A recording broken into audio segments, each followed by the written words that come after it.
Coming up in March is going to be 8 years of trading for me. And someone sent me a message the other day and asked me, starting from absolute scratch, from ground zero, what I would do in the very beginning. First of all, before we go anywhere, is totally skip forex and go straight to futures. I spent just over 3 years in the forex space before I ever even knew about futures or got into the futures market at all. And those 3 years were very painful. And not just because I was a new trader and didn't really know what I was doing, but because Forex is not a gentleman's market. They call futures the gentleman's market because in Forex, nothing is centralized. Prices are determined by your broker. Spreads are insane. It's almost impossible to be an effective scalper in the Forex space, and I am a scalper. It's also a very scammy industry. So I would totally avoid Forex in the beginning. I think most retail traders are going to have the best luck and the most edge trading futures versus Forex. So totally skip that. That's step number one, is go straight into learning about futures and how to trade futures. Now, when I first started trading, I really didn't want to use a demo account. I used it for a very brief period of time just to get a feel for how to execute, the very bare basics of trading. But I didn't want to use demo because I had nothing on the line, or I wasn't feeling anything for the money that I see on the paper account. I don't care if I lose 100K on a paper account because it's not real. There's no emotion in that. So in the very beginning stages, I used personal capital, and not just my own capital, but my capital and my wife's capital, which is actually credit card capital, which, was not a good idea at the time. We were 70,000 in debt. We didn't earn much money at all per month back then. And long story short, I just couldn't afford to put that kind of money on the line, but I still did because I had this belief that I would be able to make it that early. So the next thing would be not to use personal capital from the very beginning. And to be honest, apart from that quick crash course on learning how to execute, I wouldn't even use demo personally. As long as I could afford it, I could afford at least a cheap prop account at the time. I would have spent most of my time, or all my time, focusing on cheap prop firm accounts at first to begin with. Because say you have a 50K prop firm account, it's going to cost you maybe $80, right? And that $80 gets you access to $2,000 worth of potential drawdown. So I was blowing $2,000 accounts, of real money in the beginning when I could have been spending some of this $2,000 on picking up a 50K evaluation, potentially getting that funded and potentially getting a payout. Not very likely in the beginning, but you get where I'm going with this. For $2,000, I could have bought well over 20 prop firm evaluations if I was to spend the whole lot. But I was losing this amount of money very quickly, like in 1 to 2 days time, where I could have slowed that loss down while still learning something with some skin in the game by spending on a low-cost prop account. So that's one thing I would do, is don't even think about personal capital in the beginning. Just learn and potentially earn, potentially with props. Now, the other thing is, before we get into the nitty-gritty of what I would have learned, there's one book for me that was very pivotal for my trading journey. A lot of the trading books are absolute nonsense, garbage, recycled cliche stuff that you hear everywhere. A lot of the trading books are just not worth your time. Might as well read, a good business book or a good fiction book. Don't waste your time with most trading books. But this book, pretend this is a book, I'm going to edit it into the camera here. This book, Day Trading for a Living by Dr. Alexander Alder. This was by far one of the most pivotal trading books I ever read, not just for mindset, but also for inspiration and hope. Reading this book helped me to see what was possible and helped me to feel like I could achieve this dream of, making a full-time income from trading. It really helped to materialize those dreams over the years. So I would read this off the bat as a good mental starting point. And to be honest, probably one of the only trading books I'd spend time reading. Most of the other ones are junk. Now on to the technical stuff. Before going into any sort of strategy or anything, I would spend those beginning moments, those beginning months, focusing on learning this auction market theory. It's crazy to me how many traders go into trading without understanding why the market moves, what moves the market. And of course, not based on conspiracy theories and all that, you know what I mean. Conspiracy theories, candlesticks, chart shapes, all this stuff that you as a beginner are told and you see on social media, this is why the market does this candle here, all these things which actually don't make any sense and are totally not true. Beginners never put in the time to understand why the market's moving, what's moving the market, and the psychology of an auction, which is part of what causes the market to move up and down. Auction market theory, and actually I'll add in order flow into that as well, understanding order flow. And these two together will give you the good base knowledge foundation. You don't have to be an order flow trader, but you do have to understand auction market theory, and understanding order flow alongside that will help you to know why the market's moving.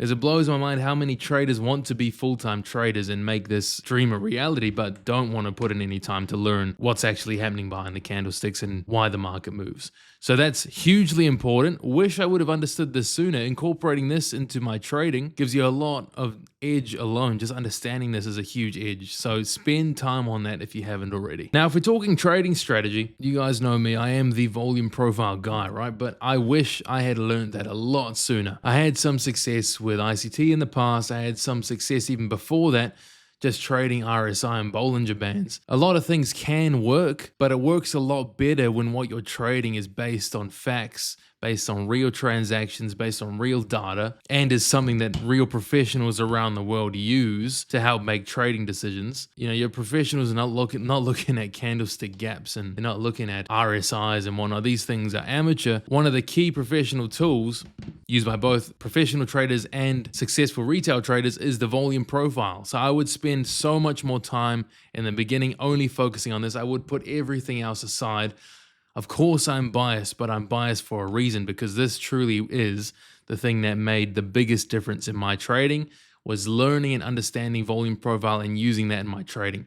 Of course, my whole strategy is just volume profile. I only trade based on volume profile. But even if you still can't let go of anything, you know, ICT, whatever it is you do choose to trade, just add volume profile to it. Learn how volume profile works. It's a complementary tool as well. You add it alongside your current strategy. It's going to really help you with market context, making more accurate trades and avoiding bad trades.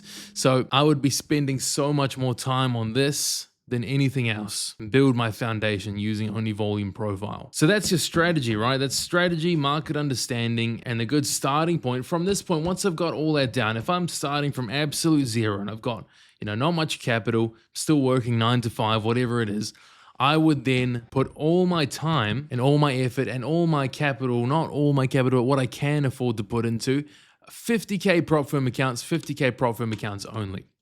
When I was first started, same thing. I'd see the big accounts, you know, the 200K accounts, the 150K accounts. I think, you know, that's what I want. I want max allocation, biggest account size. I wouldn't waste time with the small accounts in the beginning. But these small accounts, and I'll show you something here. Number one, your 50K account right off the bat is very cost effective. You can pick one up for about $80, $80 to $100, let's say, for a 50K prop firm evaluation. Now, a 50K account, you have $2,000 worth of drawdown. That's your true account size, and your profit target is $3,000. So your max drawdown to profit ratio, you have to make 150% of your max drawdown in order to pass and get funded. If you compare this to your bigger account size, let's say 150K prop firm account, your max drawdown is 4,500, your profit target is 9,000. So you have to make 200% of your max drawdown or your true account size in order to pass. So off the bat, especially for beginners, that's a lot more difficult. Making an extra 50% on your total capital is a lot harder than a 50K account. Now, it's not impossible, of course. And yes, there are benefits to having a bigger account, but you also have to think 150K prop firm account in the beginning is going to cost you maybe $150 to $200. And that's going to add up really quick in the beginning when you are blowing a lot more accounts. You know, you're not quite experienced enough yet to deal with that extra account game required and then maintain that account once you've passed through to getting your payout, because you also have to think, you also have to make that same 200% again in order to even qualify for a payout with 150K. So with a 50K account, that ratio is smaller, 150% of max drawdown, meaning you can pass quicker and you can also get to payout quicker. And think you've spent $80 to $100 to get this account. When you get your first payout, even if you just get a $500 payout, you've 4 to 5x'd your money, your investment, just with a simple $500 payout. So that speed to payout and that ease of passing and the low cost are very important, hugely important as a beginner. And I've also shown on video as well. I have a video on my channel, which if you haven't seen yet, go back and watch, about what's possible with a single 50K account. This is no copy trading, just one 50K account on its own, trading for 1 month, what's possible within those limitations. You can do a lot with a 50K account. So the reason I say that I would focus more on those in the beginning is because you're limiting your downside. They're a very cheap, cost-effective accounts. And number two, you can make a payoff that's worthwhile. You know, you're probably earning, if you're anything like me, at the time when I first got into trading, I was earning about $50K a year from my office job, you know, about $3,200 per month after tax, whatever it was. So, you know, making $3,000 in a month from a $50K account is really not that hard. I mean, your profit target alone to pass the eval is $3,000. So not that it's easy, but it's also not hard. So I would really be focusing on those in the beginning more than trying to focus on the big account size and going for those big accounts. Just really master the 50K account. You can do so much with a 50K account. I've got a video coming on this next week, but I truly believe if you really focus on mastering those 50K accounts, that's all you need to either match your full-time income, make a full-time income, or more. No, it's not going to be easy. Of course, it's not going to be easy. Nothing good is easy. You know, being able to make money from thin air in a couple hours a day with no boss and no coworkers is not supposed to be easy, right? That's a privilege, something you earn. It's very hard to do. But the point is, you don't need the big account sizes to do it, right? If I could go back, that's where I'd start, and that's all I'd focus on. Focus on that. The psychology, the emotional management, all this stuff, the discretion, that stuff can't be taught, but it's only earned with screen time. So from that point forward, I'll just be putting in as much hours as I can, you know, at least 2 hours per day on the charts, actively trading and building my discretion, building my personal edge using what I just outlined in this video and really going for it on those 50K accounts. And if volume profile is something that interests you, I've got a really good course on volume profile. I'll link it in the description and in the comments below. Check out the testimonials. Over 1,000 people have taken the course and have found really good value in it. So see what they have to say. It's one of the most practical courses on volume profile you can find online, or you can go through my channel and look through my volume profile playlist as well.